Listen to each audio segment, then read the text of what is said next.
Hello, everybody, and welcome to this week's On the Fly. I'm your host, Gene DeFilippo, and our guest today is my boss and the highly successful CEO at Playfly Sports, Craig Sloan. Craig, welcome to the podcast. Gene, it's nice to finally be asked to come. So thank you so much. You know, we've got a lot of listeners out there, Craig, and they're saying to themselves, Jeepers, how could I have a chance to go to Playfly, or how do I get to be the CEO of Playfly Sports? I know you went to the University of Iowa. You're a Hawkeye. Take us from your graduation at Iowa to where you are now. Okay, that's a lot in there, Gene. I'm old, so let me get going. I think first and foremost, I had an outstanding experience at the University of Iowa. I had moved to Chicago. My family transitioned from my dad's job from Buffalo, New York, and hence my Bills fandom. Still mourning the loss this past week, but I'll get over it at some point. And then once you're in the Midwest, it's you get very attracted to the Big Ten lifestyle and potential of the schools around you, all great universities. And Iowa fit me like a glove, about 3 hours from Chicago, and just a tremendous opportunity to get into a very interesting program there. They had a TV and film as part of their communications school, and I didn't know what I really wanted to do, but I knew that sounded pretty interesting, and took some marketing courses for a minor, and was able to come out of there with an outstanding experience. But admittedly, again, especially Gene, to your point earlier, for anyone that's on the younger end of this that might be watching and thinking about how do they get in and break in, I did not have a magic formula. I did not have generations of network that I could lean into. I ended up getting introduced to some folks in Denver, Colorado, as I was starting out my career, and was able to, sort of luckily land in a very interesting space. And a lot of folks I know break in this way, but through minor league sports. And hockey had failed in the city of Denver 5 times previously, including an NHL team at one point, the old Colorado Rockies. And we were bound and determined as a small but mighty group to prove that it could work. And so we were in the old McNichols Arena playing where the Nuggets were before the new Ball Corp Center was in place, and just had an outstanding experience. I feel like, again, I've got a lot of luck on my side, Gene, over the years, and moved to Denver at a very dynamic time in the 90s as that city was exploding and their sports scene was exploding. The Broncos were obviously there, but the Rockies were just coming into existence. This minor league team that was coming in was starting to make some noise. And so we ended up generating a ton of interest out of the market for attendance. We actually, in many games, outdrew the Nuggets at that point because the team on the NBA side wasn't performing well. So we had a great experience. And I learned a lot in that 2 years, 1 year of setup and then 1 year of existence, and was under a guy named Bernie Mullen, who's been in the business for a long time, knows a lot of folks. And there was an irony there that we came back and bought his company at Playfly that he had set up called Aspire, a ticketing business that's still a big part of what we are today at Playfly. So again, sort of luck, Gene, is part of the equation to answer your question on sort of on how I got into it. And then from there, look, my formula was not extraordinary, other than I felt like there were things that were in my control and things that were outside of my control. And I think I recognized that at a pretty young age. And so I didn't spend a lot of time worrying about or complaining about the things that were outside of my control. And I spent all my time thinking about the things that were in my control. I was not an outstanding student going through school. I sort of did what I needed to do, but didn't do a heck of a lot more. And I was bound and determined. I sort of had a clock in my head that I wanted to turn that and in my work environment, think totally differently. And so one of the things that was in my control was I could show up ahead of everybody and I could leave after everybody left. And that was sort of an early thing. I was just going to outwork people and do what I could do. And then I thought about the idea of how can I get noticed at a pretty early age. And part of it is, again, like what I think we're getting back to with this return to office that's now moving over more towards a regularity of being back in an office. That was like essential to my career. I could not be where I am today if in my 20s I was in a remote environment. Just simply would have made the network, wouldn't have learned through observing and modeling behaviors and attributes of some really accomplished executives that were in front of me. And I just ended up really leaning into the experience. It didn't hurt that, like many who get into the sports landscape, it's a passion area for me. So I never truly felt like it was a hardship to have to come into work, think critically about how we could enhance the fan experience, all those types of things at a very early age. And again, learning from Bernie, who was a great marketer, was also helpful. So there's my break-in story and how I did. I started in the ticketing side and then wanted to move into the corporate sponsorship side and was able to do that in short order. And we set records within that IHL, which is now part of the AHL and the minor league systems.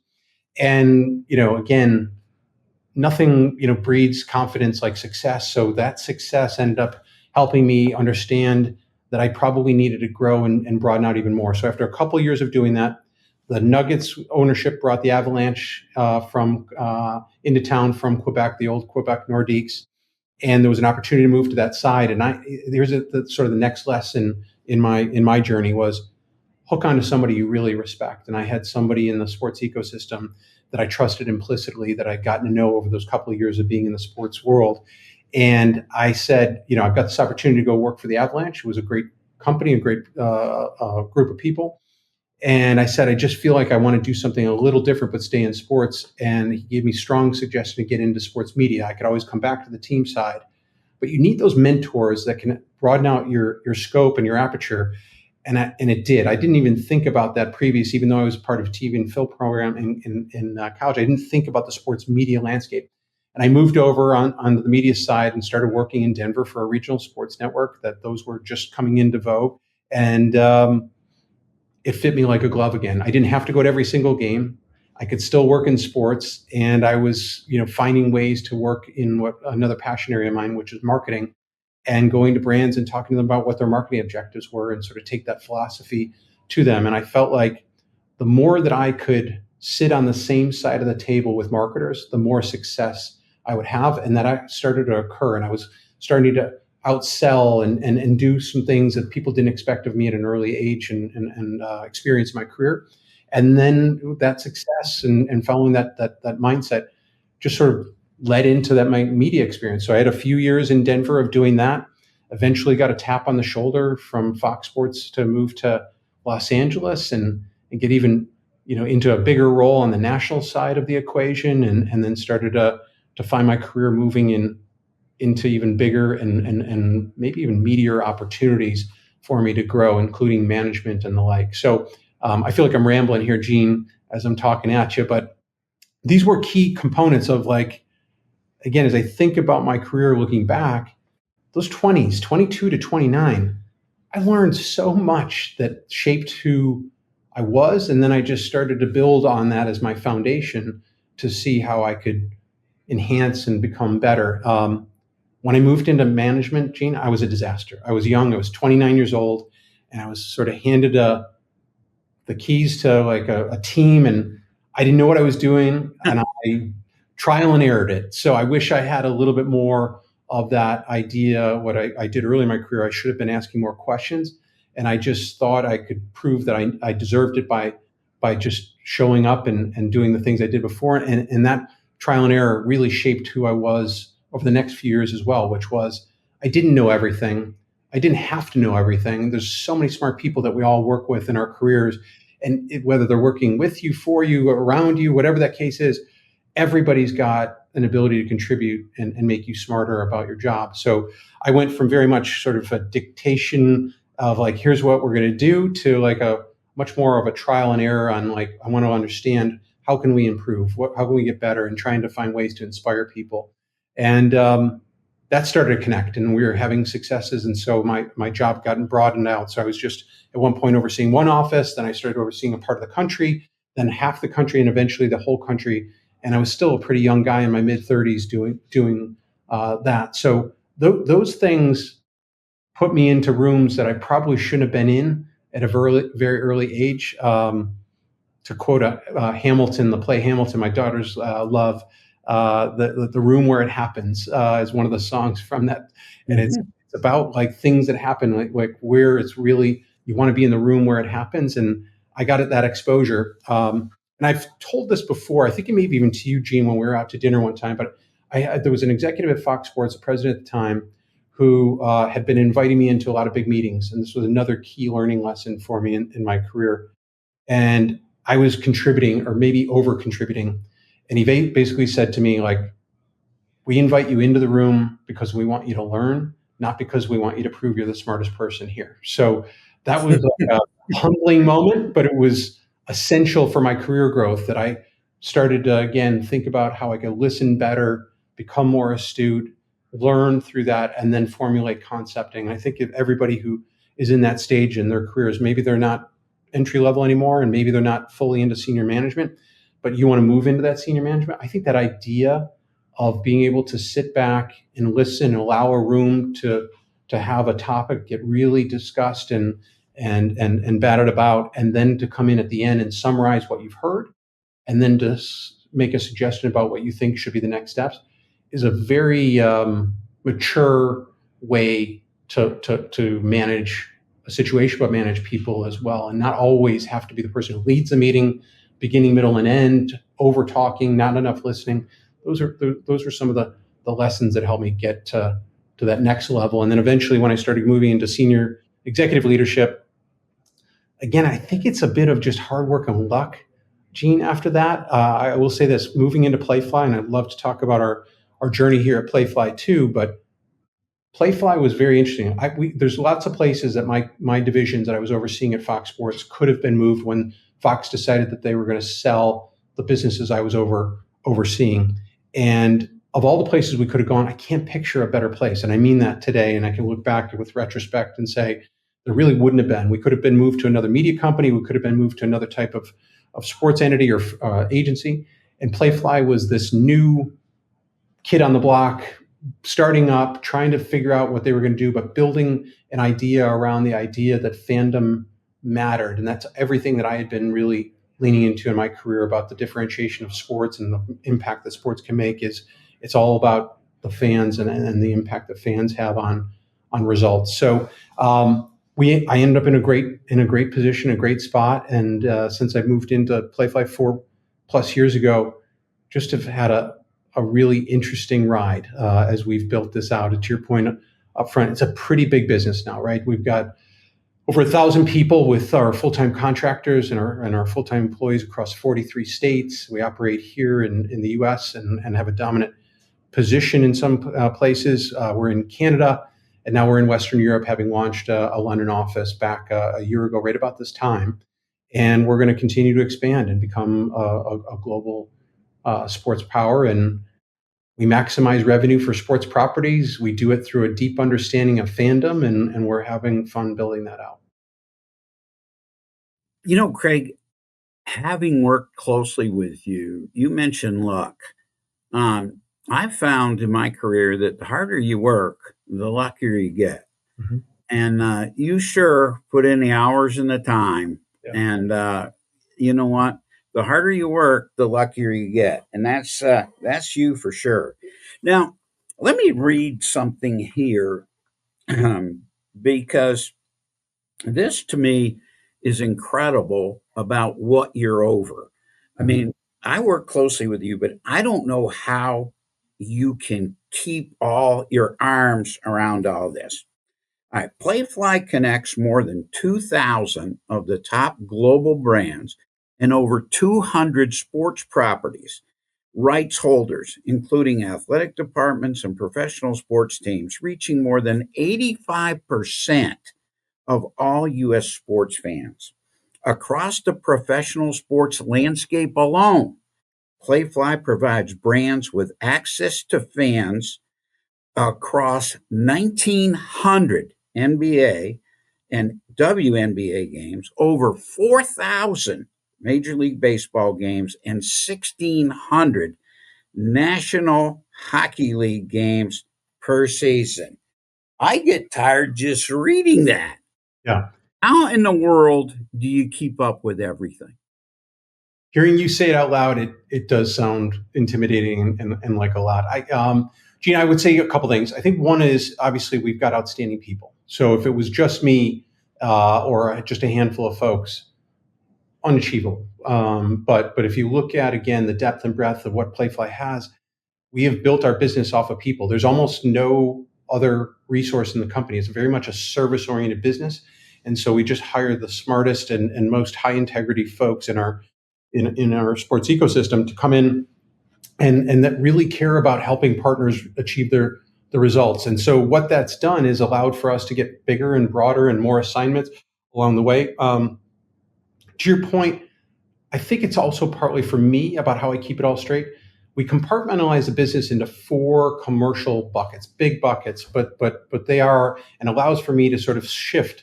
And I can have a deep discussion about one and then shift to another and then to another. And it seems to help us also how we talk about the business externally so people can understand what we do and why we do it. So what are those 4 buckets, Craig? Yeah. Tell us about that.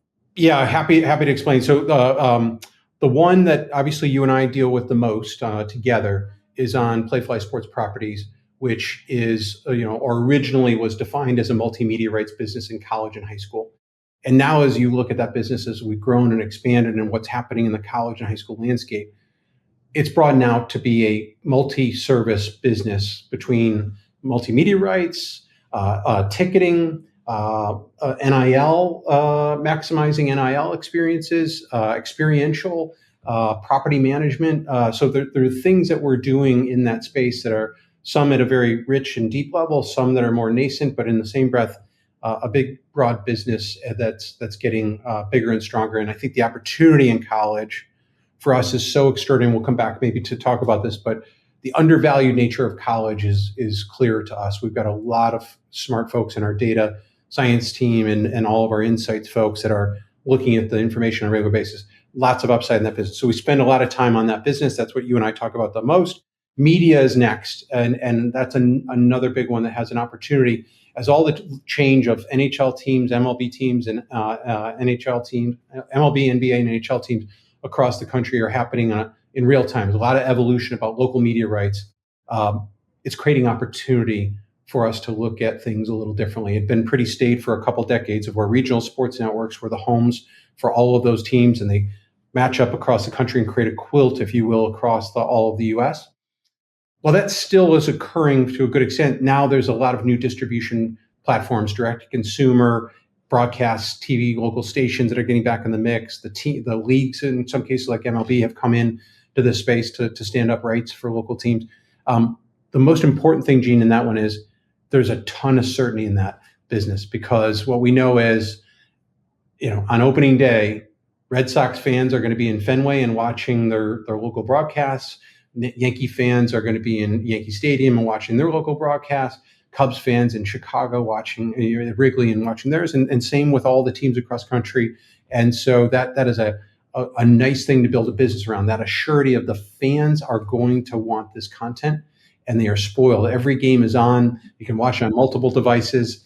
We've gotten quite accustomed in the U.S. to getting it how we want it, when we want it, where we want it. So that business is a very big and certain business. So again, Playfly Sports Properties, our college and high school, our media business, mostly focused on pro, our tech business, where we're building, fan engagement tools and backbone services for sports properties to operate better, to function better, to create more data about their fans. We believe in that thoroughly. There's a modernization that's happening across the sports ecosystem, specifically in college, but also even pro teams. There's just a lot of need for them to create more fan engagement. The one thing that we know about all of our research and insights is, and the technology backs us up, is people expect more now, right? We were spoiled, and yet we have high expectations on how we're going to be served content, how we're going to be engaged at our venues, how we're going to be able to engage with our team year round. And so lots of opportunity in that tech business.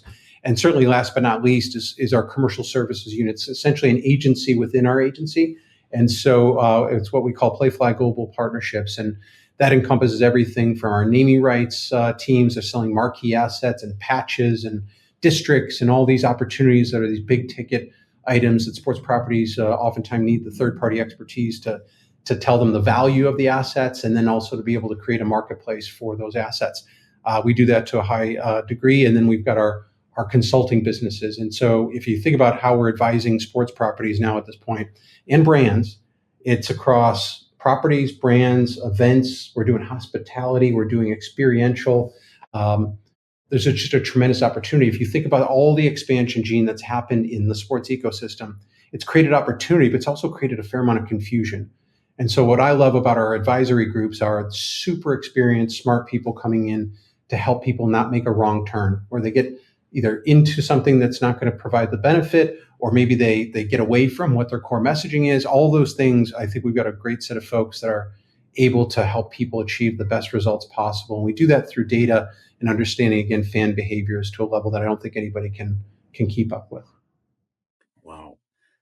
All right, let's just take media, that bucket that you talked about. Yep. Now, it's not just providing cable service and whatever, but it's selling a Yeah. lot of the advertisements that are carried on, be it the Red Sox, the Yankees, Sure. the Cubs, whatever. Can you talk to our fans about that?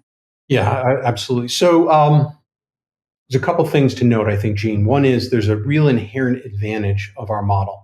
And that aggregation of all those local broadcasts across the country creates an opportunity for a brand to come in and spend national dollars like they would on an ESPN or a Turner Sports and elsewhere, and yet have it really relevant and localized by market. And so I think that's a distinguishing characteristic of where the fans, all of our research says they lean in further, meaning that they're just that much more attentive during the broadcast. When you're watching your team, you just watch it differently, you emote differently.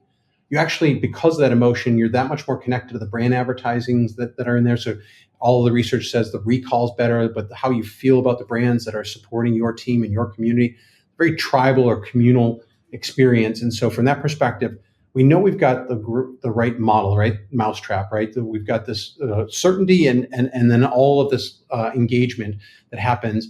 And if you think about it again, more people will watch their Major League Baseball team, their NBA team, or their NHL team through these local outlets than they'll consume any other portion of that team's inventory. So it's more than they'll watch them on national broadcast, more than they'll spend more time watching on TV and through our pipes than to go to the stadiums, digital outlets, print, any of those things. So we've got this amazing vehicle for brand advertisers, to your point, to come in and invest in and have a great experience and get great results. We do that to a great degree. So you can come in, and there are brands who buy us just for a single market, and they might just want to buy the LA Dodgers and just get the LA market in Southern California. There are ones that just want a swath of the country because they don't operate in the whole country, so they might have 10 states and we'll light up that area. And then there are a lot of brands who want to come in and spend because they just know that this audience is something that they have to get to, especially when you look at how much the world has changed on TV. How many people want to sit around and watch entertainment programming with commercials embedded into that programming? We've clearly seen over the last 5 years, people want to engage with entertainment content on platforms like Netflix, Amazon Prime, and elsewhere that are just getting them the content in the way they want it, and they can call it up when they want it on demand. As compared to live sports, when it's a program, it's an appointment television, people are sitting down, they still do it in a communal way. They engage in a very different way than they would for entertainment programs. This is much a lean-in experience in our environment. So we've had a lot of success in that space, and we got a lot more building to do. You mentioned international, and how that Playfly's expanded to being over in Europe and other areas of the country. How does that work? How do you keep your arms around that? Difficult from just the time perspective, right? Especially from spots in Europe to the West Coast of the U.S., where we've got some major presence and offices out there.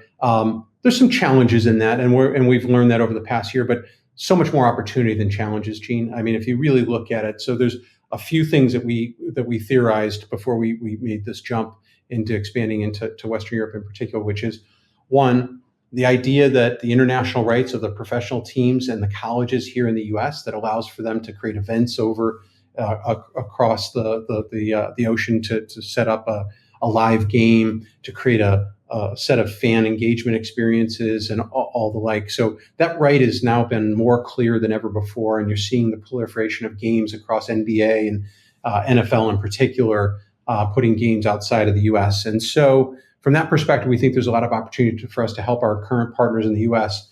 achieve some really interesting results over there by having some great experts in that space. Also, conversely, the same way with the idea of bringing back either sports properties that are global EPL teams, F1 teams that might be based outside of the US, but get them the connectivity that we have to all these brands that you mentioned before in the North American markets. And so from that perspective, already a lot of synergy between those two markets.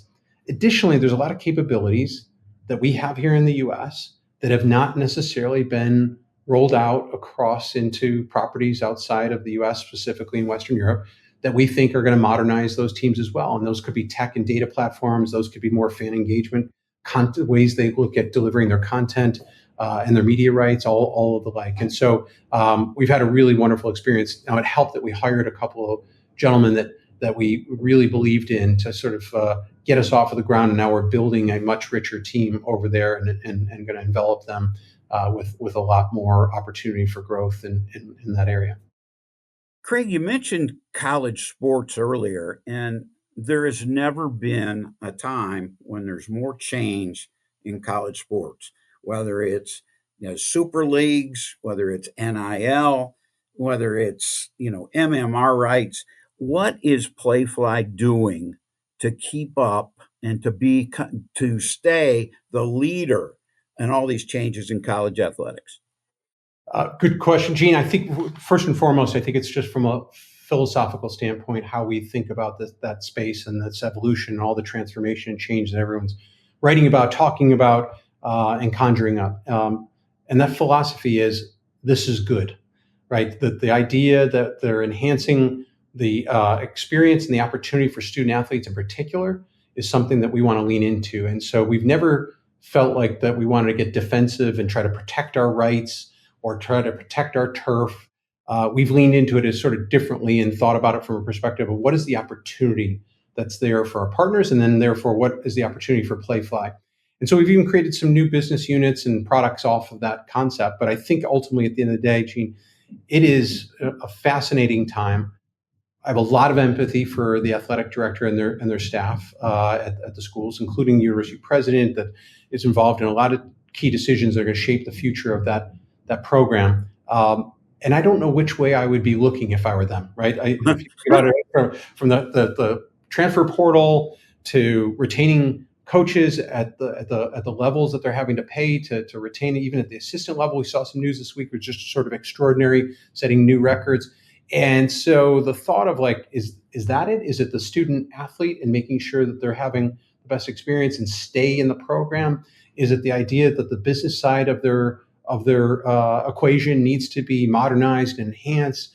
Unfortunately for them, it's all of the above. And so what we've tried to do is figure out how we can come in and supplement and or usurp the need for them to develop something inside of their own organization or ecosystem by creating a service and having really smart people again coming in to help build out what is going to be necessary to modernize. So I would say, Gene, just in a quick way, there's a lot of opportunity for modernization. And that could be, again, through the facilities that are bound, especially if you look at some of these big Power 4 schools today and what's happening inside of their facilities. There's going to be a lot of development that's going to be happening from a construction basis, but that's going to create a better fan experience, but also opportunity for new revenue growth, for premium areas, and some things that were bound to happen. A lot of these stadiums are long in the tooth and need to be updated. And it's just something that we believe is going to enhance the experience. So Playfly wants to be there at the center of it. If you think about just in general, having to come up with potentially here very shortly after the House settlement, additional revenues that can be a sustaining model for the student athlete and compensating the student athlete directly, they've got to figure out new ways for revenue to come in beyond just putting in a new LED board or to add a new piece of inventory. It's got to be much richer than that. It's got to be a holistic plan of how they're going to be able to do that. And again, in a sustainable way, each and every year, to know that you're going to be able to bring back the revenue that's necessary to have a business that will operate in the black and not find themselves in really some dire situations. And we see that across some of these schools already that are already sort of in a challenging space as far as their financials go. And we think that we can help and accelerate growth. Playfly, again, is a revenue maximizer, and by definition, that's what we do. And whether that's through our media rights or through our sponsorship rights, our ticketing availabilities and products and services that can come in, we put that lens on each and every time about how we can help our partners maximize their revenue yield. And so I would rather have this, I think, Gene, than have a staid, sort of boring, low growth business. I love the idea of what this is. And again, as long as we keep seeing that there's opportunity for us out there, we'll keep investing more. And I think the important part for people, if they're out there thinking about like, what is their next step? I think third-party expertise is actually needed at a higher rate than ever before.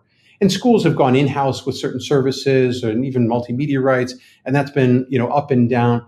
I don't know how someone would keep up with Playfly and all that we're investing in the infrastructure that's needed to have a modern sports organization. And so again, whether that's an in-house agency to create content and creative the output that's helping brands activate, whether that's data services and investing in subscriptions, but also creating some owned and unique data sets, having the technology that's able to digest that information, synthesize, and then be able to activate that information. All of those things, I think, on an annual basis would be very difficult. Then on top of it, you have to have people who can monetize. So you've got your sales force and people that are responsible.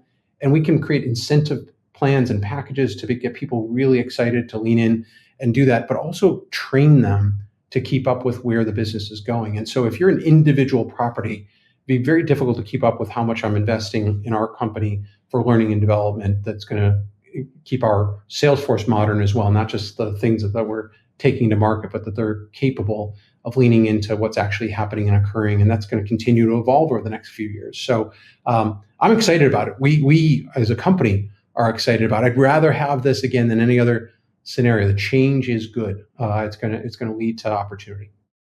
All right. The last question I need to ask you, I get probably 2 to 3 calls every week from people saying, "How can I become a part of Playfly? Would you please help me to get an interview?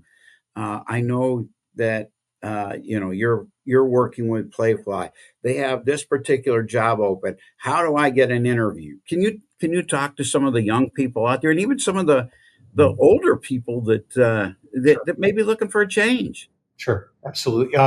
First off, we welcome it, and I will tell you this: it has created a challenge for us because when we were the new guys, maybe people didn't even know our name, or they might have heard of us but couldn't recall it.